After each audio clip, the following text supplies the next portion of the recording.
महाराष्ट्र विधानसभा चुनाव में महाराष्ट्र नवनिर्माण सेना यानी MNS प्रमुख राज ठाकरे का हिंदुत्व अवतार दिख रहा है। राज ठाकरे ने अमरावती की प्रचार सभा में उद्धव ठाकरे और शरद पवार पर जमकर हमला बोला है। उन्होंने शरद पवार को महाराष्ट्र में जातिवाद फैलाने वाला संत बताया तो उद्धव को स्वार्थी बताया है। उन्होंने कहा कि हिंदू बिखरे हैं, सिर्फ दंगे के समय साथ आते हैं और मुस्लिम महाविकास अघाड़ी को वोट देने के लिए मस्जिदों से फतवे निकाल रहे हैं। उन्होंने कहा कि लोकसभा में आपने देखा होगा कि हिंदुओं के वोट बिखर जाते हैं क्योंकि हम सिर्फ दंगे के समय हिंदू होते हैं। ये सड़क पर नमाज पढ़ते हैं, सबका धर्म अपने घर में है तो सड़क पर नमाज क्यों पढ़ी जाती है।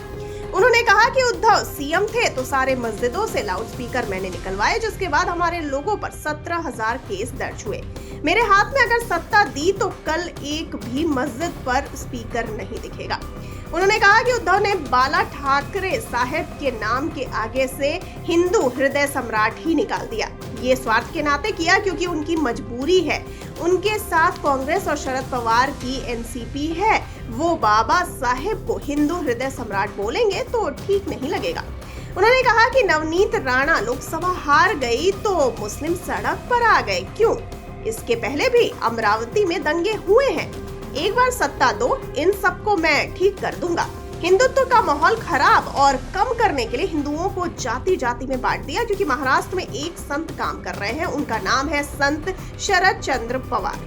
उन्होंने कहा कि अभी मराठा और ओबीसी का विवाद चल रहा है, उसके जनक शरद पवार है। मैंने मनोज जरंगे को बोला था कि ऐसे आरक्षण संभव नहीं है। उन्होंने कहा कि उद्धव ने अब हर जिले में शिवाजी का मंदिर बनाने की बात कही है। क्यों भाई, शिवाजी के पुतले कम बढ़ गए हैं क्या?